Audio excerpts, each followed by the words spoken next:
of you that this group of people here tonight are given information and strength and words of wisdom relating to our PAN movement.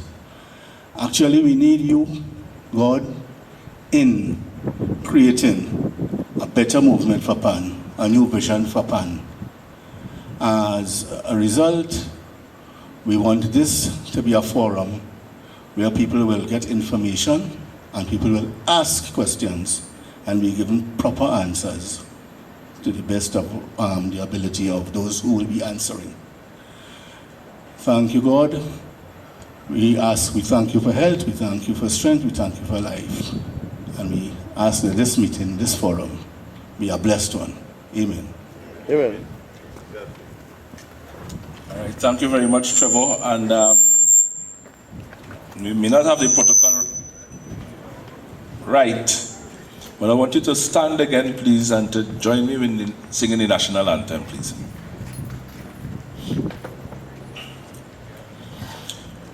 Forged from the love of liberty, in the fires of hope and prayer, with boundless faith in our destiny, we solemnly declare. Side by side we stand, islands of the blue Caribbean Sea, this our native land, we pledge our lives to thee. Ere every creed and race find an equal place, and may God bless our nation. Ere every creed and race find an equal place, and may God bless our nation. Thank you very much. Well, good evening once again, ladies and gentlemen. My name is Douglas Williams. I will be your host, or one of your hosts for this evening, and probably a master of ceremonies.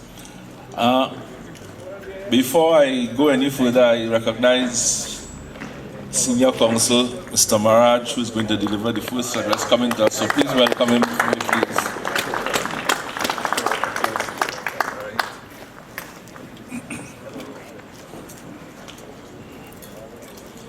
I want to first, well, as I said, my name is Douglas Williams. I want to first introduce the members of the New Visionaries team present, and then I'll try to give you some background into why we are here this evening. And I want to start off by introducing the leader of the team.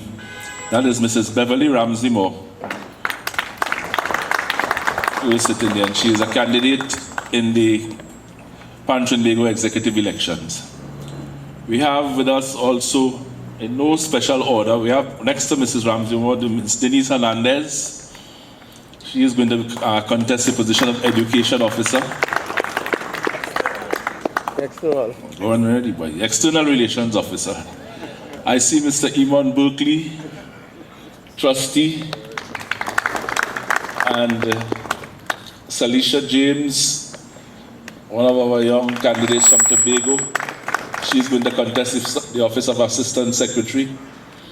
Mr. Keith Simpson here, the cameraman.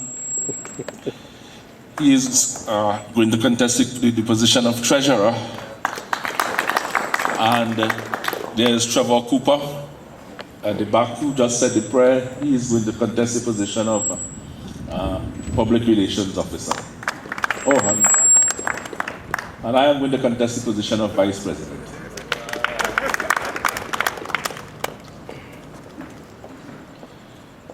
Let me also take the opportunity to apologize for the late start, but we were pressed for an audience, I'll be frank. So we wanted to, we didn't want the message to be lost because we think it's a very important message. So I hope, I want to express my apologies for the late start, and also I know that things are less than perfect. So I want to apologize in advance for any little inconveniences which may occur during the course of the evening. The new Visionaries came into being because of the TRINBAGO executive election. Now, every 3 years, TRINBAGO is mandated to hold an election, to conduct an election for positions to run the organization and to comprise of the executive of the organization. We came together to contest the election, as is the right of any member of the organization so to do. In keeping with the requirements of the Constitution of TRINBAGO, we submitted our nomination papers to the Secretary of the organization, because that's the requirement of the Constitution, Mr. Richard Photo, and we did so before the nomination day deadline. In submitting our nominations, we asked Mr. Photo to look at them, and if he found any problems or if there was anything that needed our attention, to please get in contact with us. We left our information where he could contact us and to let us know what's happening. Now, I don't pretend to have all the information or all the experience, but I have had a relative who contested the local government election. And I remember when he went to submit his nomination papers, he had to go to an office, and he spent maybe nearly an hour with a lady, an elections officer or some sort of authority, going through the papers, making sure everything is all right, and then telling him, okay, your nomination is accepted. I've had experience in the credit union movement. And in the credit union movement, when the elections are held, you submit your nominations to the nominations committee. And they will go through the papers and say to you, well, this isn't right, or that isn't right, or everything is in order. With TRINBAGO, we were required to submit the papers to the secretary. But in this case, the secretary turns out to be someone who is contesting the election also. And there is where the first problem began. Because as someone, when we were expecting, or when we told him to return to us with any problems, he did not. And that we met with silence, and that silence went on for about 10 days after the nomination papers were submitted, after the deadline. We couldn't hear anything from the secretary indicating whether there were problems with our nominations or not. Eventually, we wrote him, and he responded by indicating that 4 of our candidates were debarred from contesting the election. But by that time, we had less than 2 weeks before the date of the election. So we sought advice, and the advice we got was that we should go to the courts and let the court decide. And so we went to the court. We got senior counsel, Mr. MAHARAJ, to represent us, and we went to the courts. The courts gave their ruling, or the court gave their ruling. The judge made his judgment, and we were not totally happy with everything that he did, or he said. But we accepted the judgment of the Honorable Justice Rahim. And in that judgment, he indicated that of the 4 people that were debarred, he allowed 2 of them to contest the election. And he said the other 2, their case was not strong enough, and he disallowed the other 2. So we said, well, the kind of organization TRINBAGO is, we're not going to pursue it any further. We will accept the judge. We were not in agreement with everything, but we'd accept it and go on with the election. Lo and behold, on Carnival Friday, when Tong very busy, we got information that TRINBAGO, and I don't want to say TRINBAGO either, that the other side had appealed the judgment of the learned judge, and that they were not prepared to accept the ruling. Now, I want to say one thing, and I want to make it clear here. We are not in a dispute with TRINBAGO, because that is the way the papers are going to be written and the judgments are being written. But we, our team, we are contesting an election. It so happens that the other team, there's another team contesting the election, but most of the people on the other team comprise of people who are on the current executive of TRINBAGO. And because of that, they are using that position which they hold to campaign against us, to fight us as if they are TRINBAGO. They use the organization's funds to carry on with the court case. And it's a bit of a deception, but it is something that we have to face, and it is one of the challenges that we are yet to surmount. But the thing about it is that when they respond to us, they respond as TRINBAGO. Now, if you ask yourself the question, what does it benefit TRINBAGO to debar persons from contesting the election? I think when you answer that, you will realize that it doesn't benefit the organization any one bit. As a matter of fact, when you think about Mr. Simpson, Simpson was a member of the executive, of that same executive, up to 3 months before the election. So to come and object to Simpson participating in the election, you know, it's kind of a little deceptive. Then one of the other main contenders is Denise Hernandez. Now, Denise Hernandez is a two-time Central Executive member, and she didn't do anything different this time than what she did before. Yet, they don't want Denise Hernandez to contest the election. And I have even gone to the lengths to describe Denise's band, who at that time were the reigning Panorama champions, as unfinancial. I suppose we will get into that a little later. So, in a nutshell, we had no choice in the beginning to go to court. Now that we have gone to court and the ruling has been given, we are trying to find out what is it benefiting TRINBAGO to appeal the decision. What does TRINBAGO have to gain? What do the members have to gain by appealing a decision and taking it to the High Court because of an election? It clearly doesn't seem to me, at least, that there's anything, to be gained.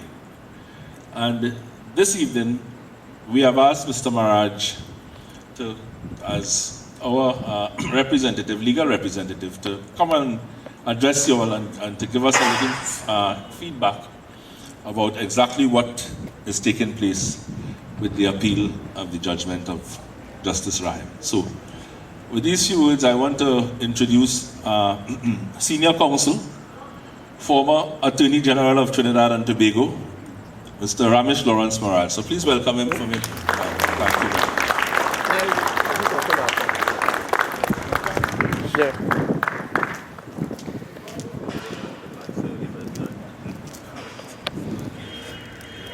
No. Thank you very much, Mr. Chairman and members of the head table and members in the audience. First, may I say good evening to everyone, and I am very happy to be here to explain legal issues which are sometimes not easy to explain, but to make you understand what has happened in the litigation which is before the court in respect of the elections of TRINBAGO.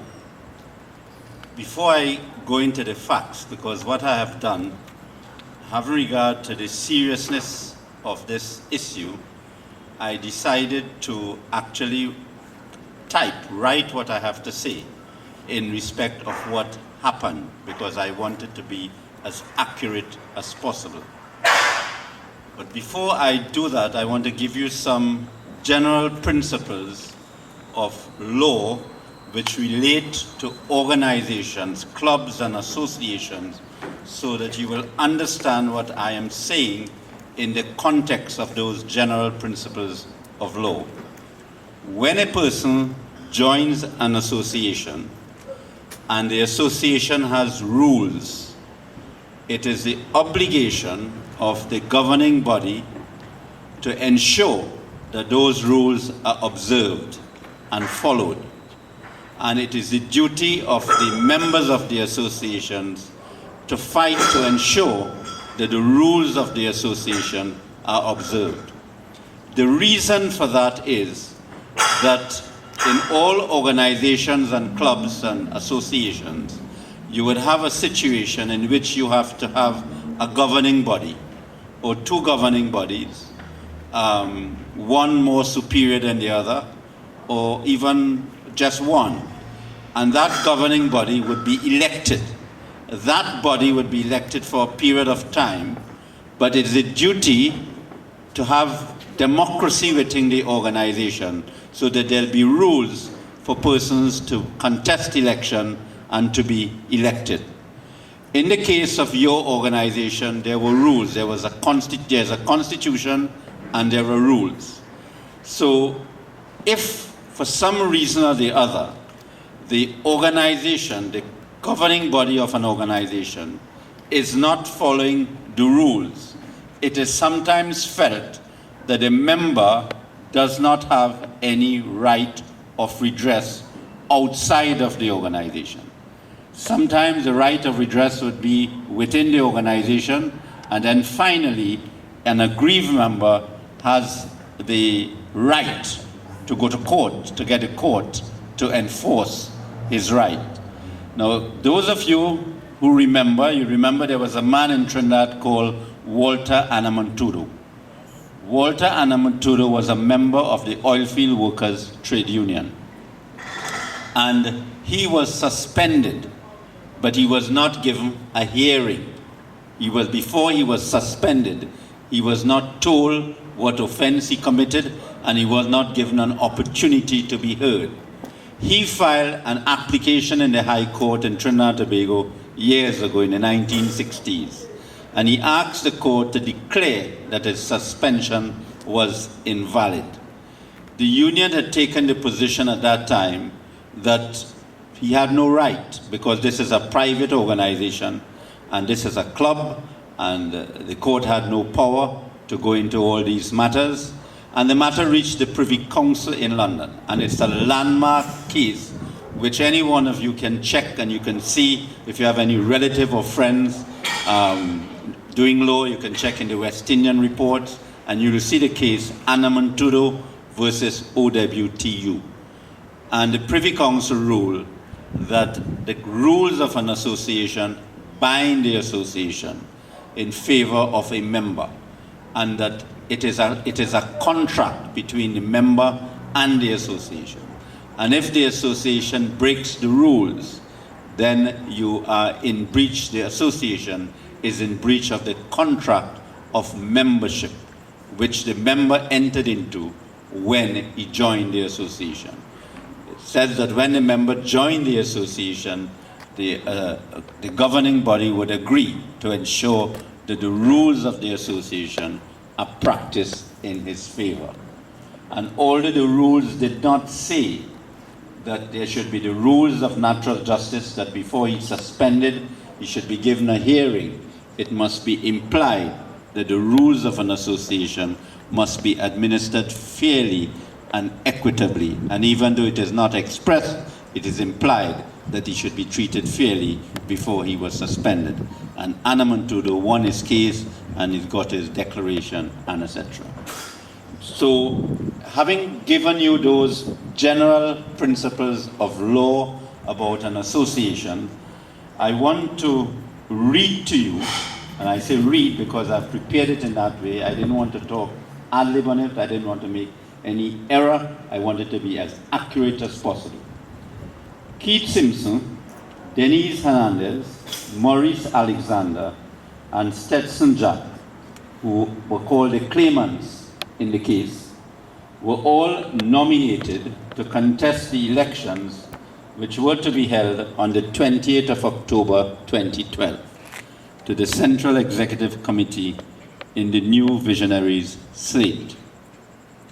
On the 15th of October 2012, they were informed by Mr. Richard Forto, current Secretary of TRINBAGO, that they would not be allowed to contest the elections because they were not delegates of their member steel band pursuant to Article 7A2 of the Constitution of TRINBAGO. I'll read that to you just now. but I better read that to you one time. Article 7.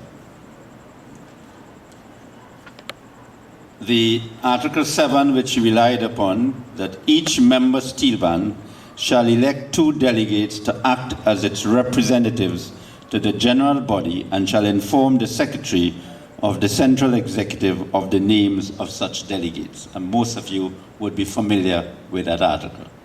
So he was saying that since they were not the 2 delegates who were nominated under Article 7, they were not eligible to contest the election. Mr. Foto was therefore taking the position that in order to be eligible to contest the elections under Article 10 of the Constitution, a person also had to be a delegate under Article 7A2, which provides that each member of the steel band shall elect 2 delegates to act as its representatives to the general body and shall inform the secretary of the Central Executive Committee of the names of such delegates. I now want to read to you Article 10, because that is the article which dealt with elections.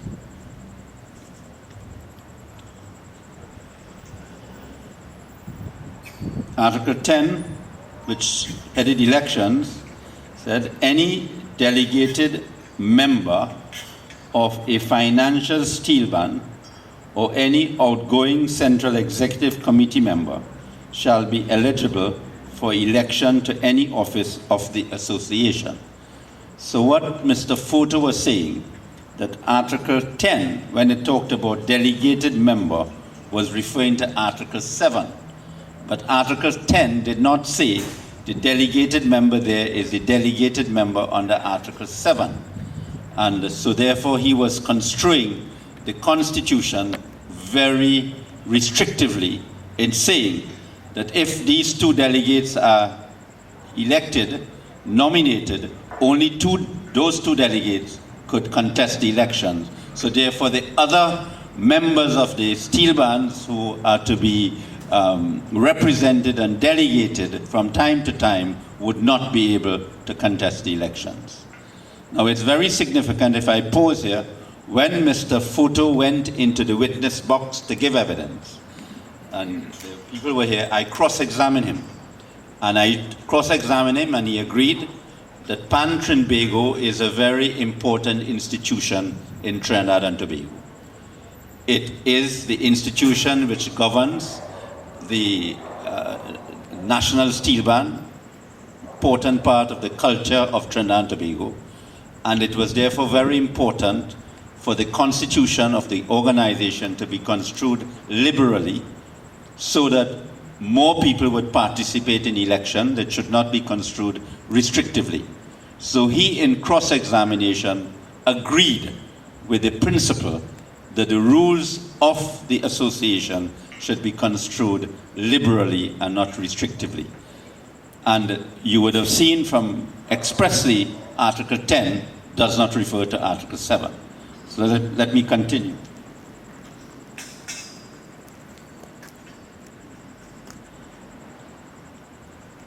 The claimants, who are the 4 persons who I mentioned, did not accept this decision and sought legal advice, and it was decided to bring a claim, and the claim had to be filed against TRINBAGO because that was the group, that was the organization on which behalf the governing body was acting on behalf of.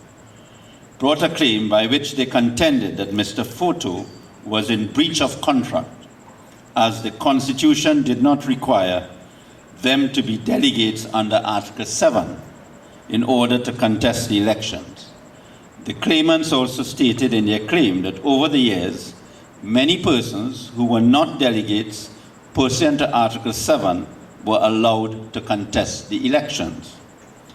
TRINBAGO then filed a defense in which it now abandoned its position that the claimants were not entitled to contest the elections because they were not delegates under Article 7.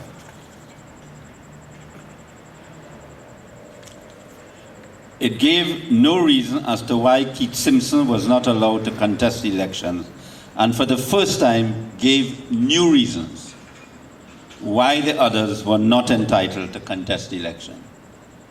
So after the claim is filed, they did not seem to rely at all on Article 7, and they give new reasons. The defense was Denise Hernandez was a member of Neil and Massey All Stars Limited, which was not in good financial standing at the material time.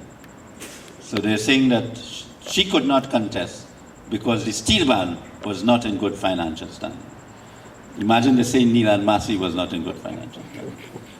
Morris Alexander and Stetson Jack were not members of steel band panelders, as they claim to be.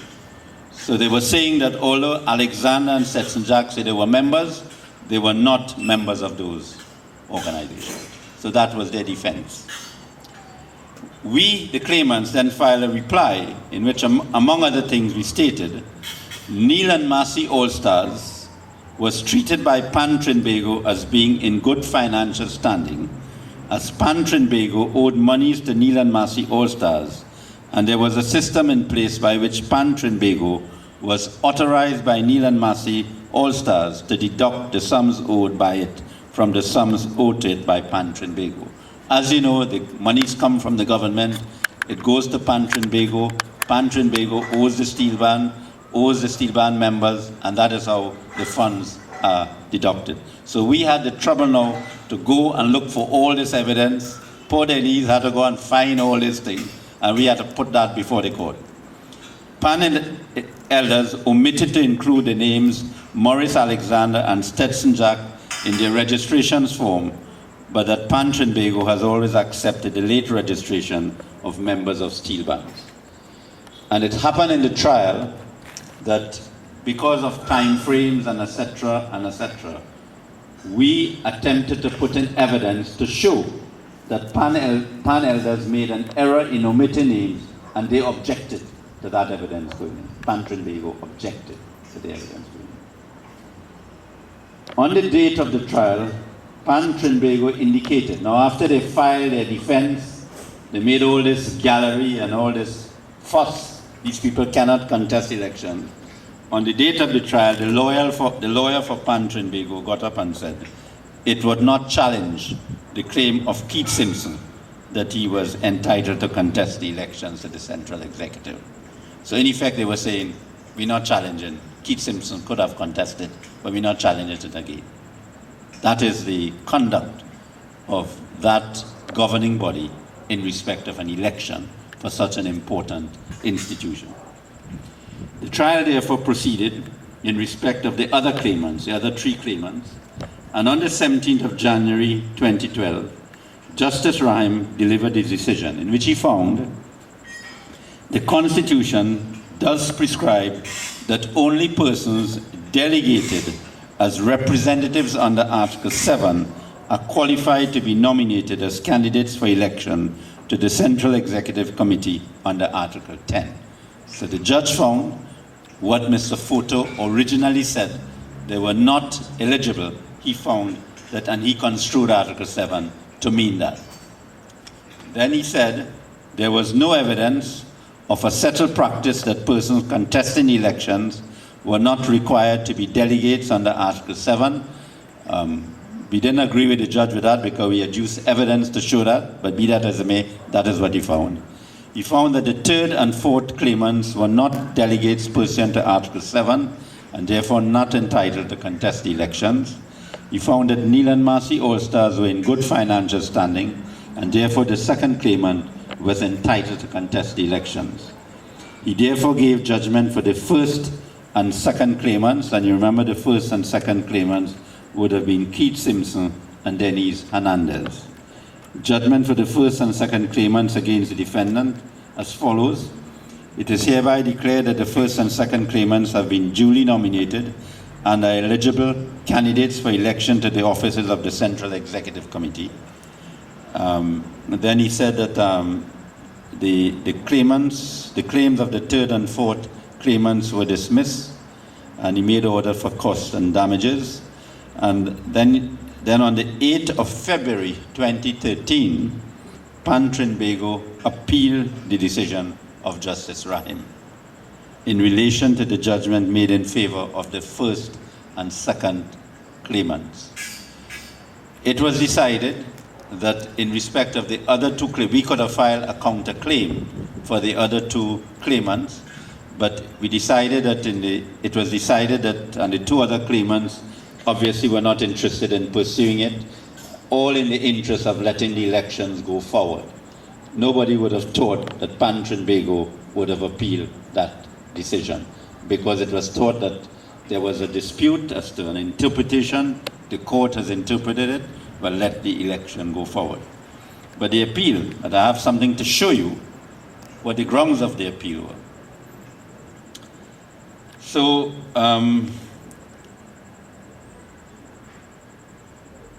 the crux of the appeal that has been filed by TRINBAGO is that the learned judge was wrong to find that the Constitution of TRINBAGO prescribes that a person contesting the elections must be one of two delegates elected under Article 7. You hear what I said? Mr. Fortu prevented these people from being eligible to contest the elections. They had to go to court. They went to court, they played down Article 7, they raised other issues, caused the judge to find against two of them on the other issues, and they come and appeal, and when they come and appeal, the same reason that they said is the reason for them not being eligible, they are now saying that the judge was wrong to hold that that was so. You ever hear more jokey thing than that? So the appeal court on the 25th of February 2013 deemed the appeal urgent. So the Court of Appeal, there's a rule that if there's a matter of public importance, the appeal can be deemed urgent. And the court deemed the appeal urgent and issued directions for the hearing of the appeal. And the directions are that written submissions have to be filed by the 29th of April, and the matter will come up on the May cause list for a date to be fixed. Now let me explain all that to you, all those directions and etc. In Trinidad and Tobago, the rules of court have changed over the last 10 years. Long ago, when you have a case, you spend a lot of time in the High Court and a lot of time in the Court of Appeal making oral submissions. So you will have witnesses giving evidence for long periods of time, examination in chief where the witness gives his evidence, then the other lawyer cross-examine him, then the lawyer re-examine, and then when it goes to the Court of Appeal, you could have an appeal lasting for a week, 2 weeks, 3 weeks, and etc. Lawyers talking non-stop. Because the more they talk, sometimes the more money they get. So they're talking non-stop. So what has happened? The rules have changed. The rules have changed in that before, for example, they had to file their case, we had to prepare the case as if we prepared the case for trial before it is filed. And all the relevant documents had to be filed at that time. So when you're filing your case, you had to file everything one time. Now that could operate as an injustice, because when we filed the case, as far as we were concerned, they were saying Article 7 was their case. So when they filed their defense, we didn't have a limited time to put in our reply and to get all the necessary evidence, because then we had to put in witness statements. And the witness statements you put in, you can't change it. So we really went to court to fight a case on the basis of Article 7. We were never expecting that they would come and say Denise Hernandez, because nobody indicated that. But when they came up with it, we were able to get whatever evidence we could have got, and we put it before the court, and we were able to save at least Denise, and they didn't contest number 1. So all your submissions, all the lawyers' submissions have to go in writing. So when you go to court, a case which would normally last a week in court would last 1 day. Because what the judges do, they have all the submissions in writing, and the judges will give each person 2 hours each to make whatever oral submissions, and the court would ask you those questions. So in the Court of Appeal, the directions were that since they appeal, they had to file the record of appeal. That is all the document, they have to file it. And all the submissions must be in writing, so we have to file our submissions and they have to file written submissions. And they gave us a date, the 29th of April 2013, to file all those submissions.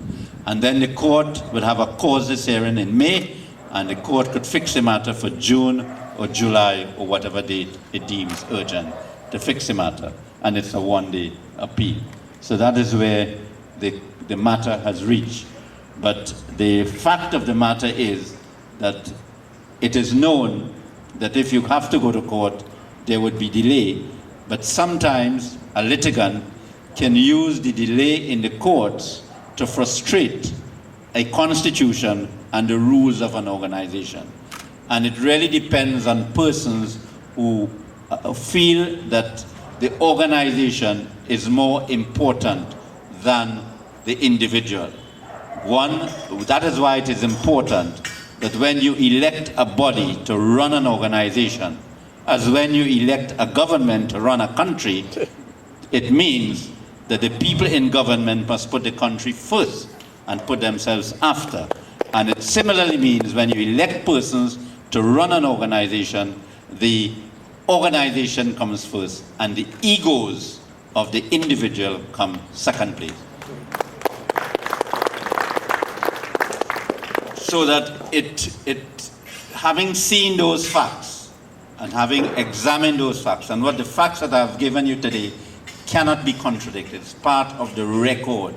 As a matter of fact, if I were contesting these elections, I would make a summary of the record of what happened, and I would distribute it to all the people to see exactly what the present governing body is doing to TRINBAGO.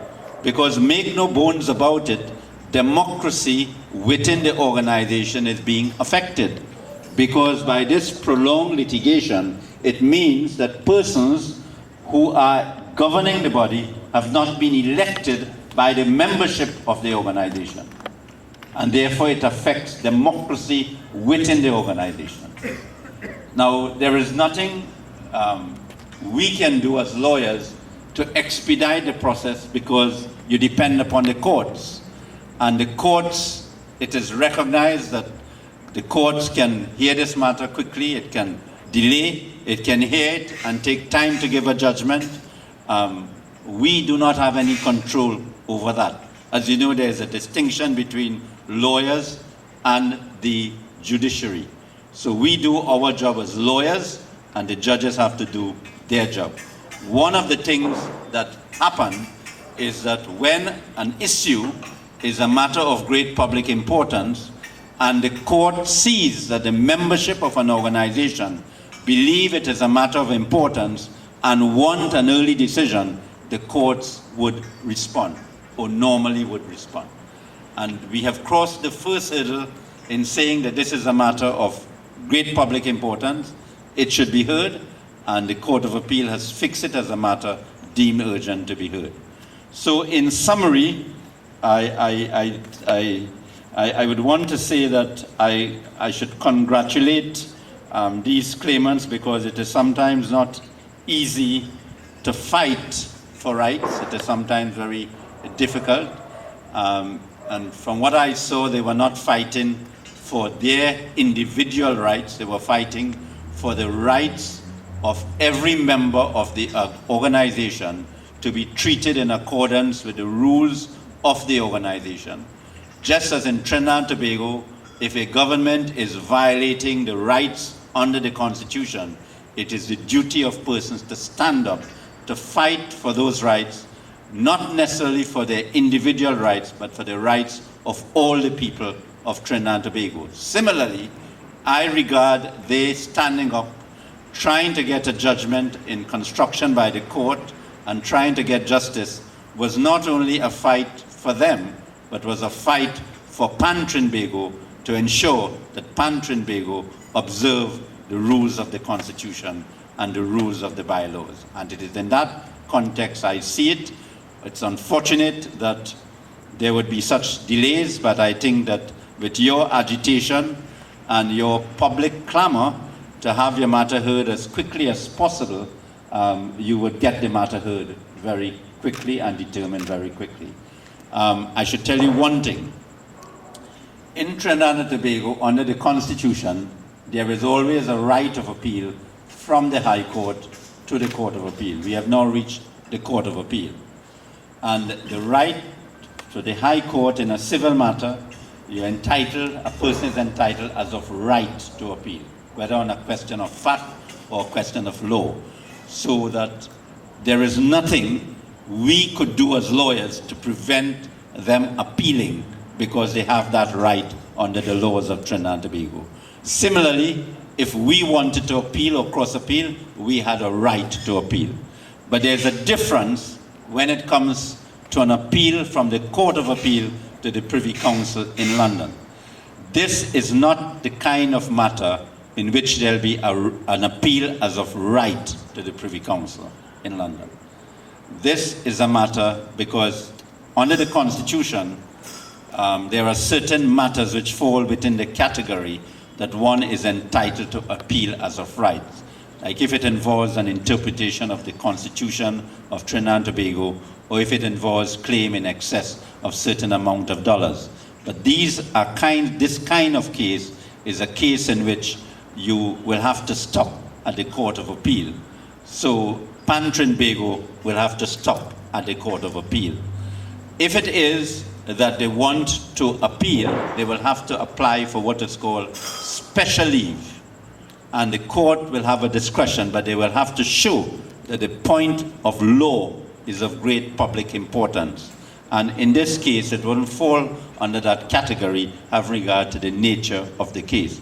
I say this because I wanted to let you know that after the Court of Appeal decision,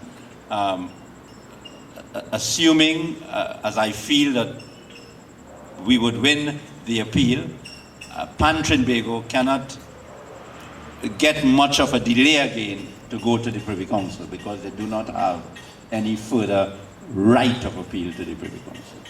So I am prepared to answer any question that you may want to ask. Do I do that now? Or, yeah. Any question you may want to ask?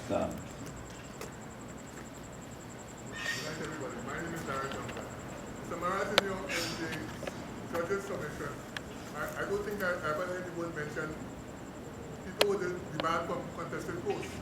But you didn't say if other people could be nominated to contest that same post.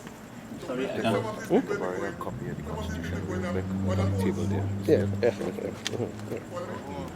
I'm not understanding. Could you? Can I go back in Mr.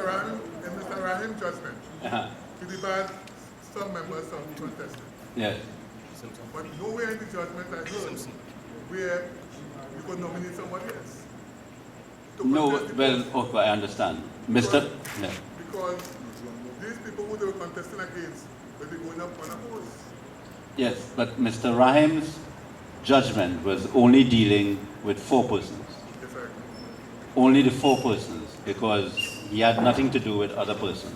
In the case of the 2 that were debarred, can anybody, I didn't make the mention if anybody could be nominated financial to contest those 2 posts? No, that was not his function. Oh, I see. That was not his function. His function was only to determine whether the 4 persons were eligible to be accepted as candidates for the post in which they were.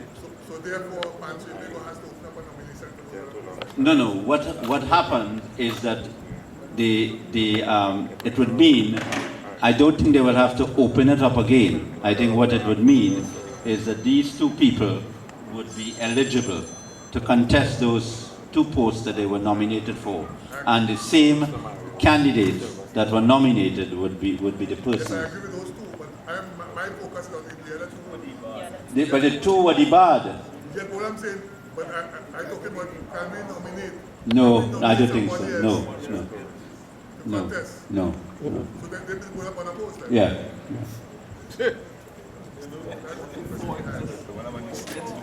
We wanted to get a 4, but we didn't get a 4, we got 2. And they obviously prevented those 2 from going up. Now the other 2 persons did not say they wanted to cross appeal, am I correct? So the other two, we could have cross-appealed for them, because I felt also that they could have cross-appealed, but they did not cross-appeal.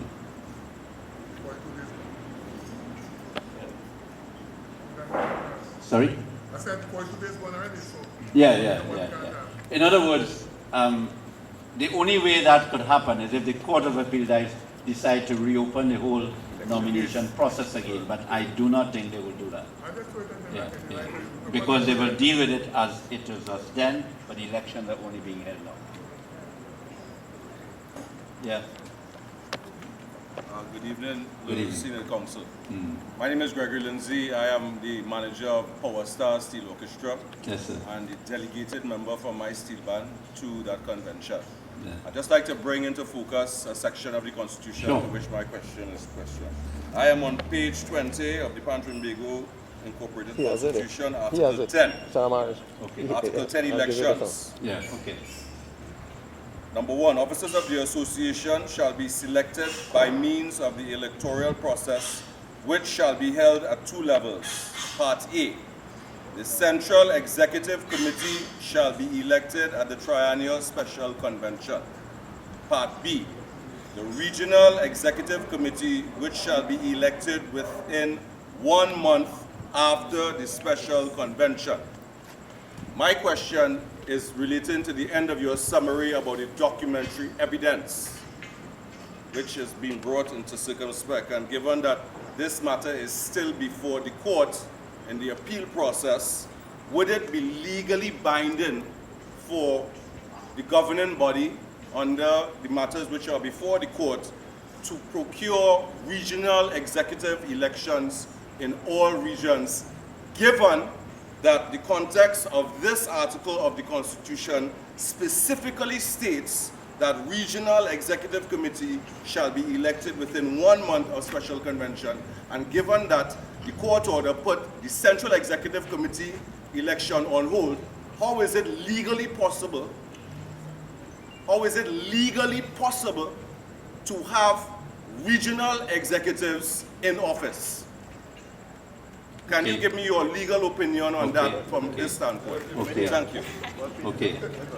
I took the position that they could not have done that. But that would have meant filing another case.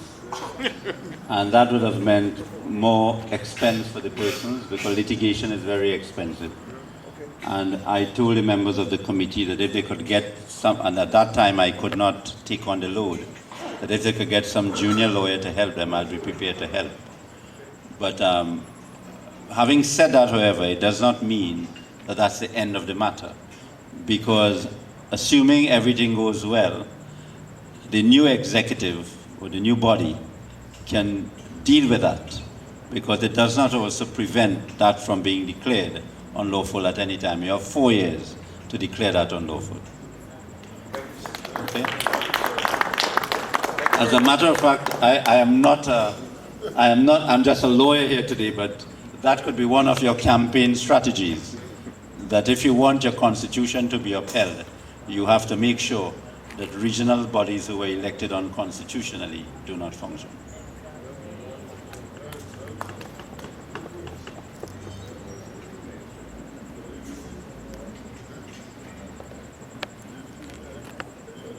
Any other question? Well, if there are no other questions, it seems that I could feel very happy that my message has gone through and has been understood, and I've done a reasonably good job in making you understand the law. Thank you very much.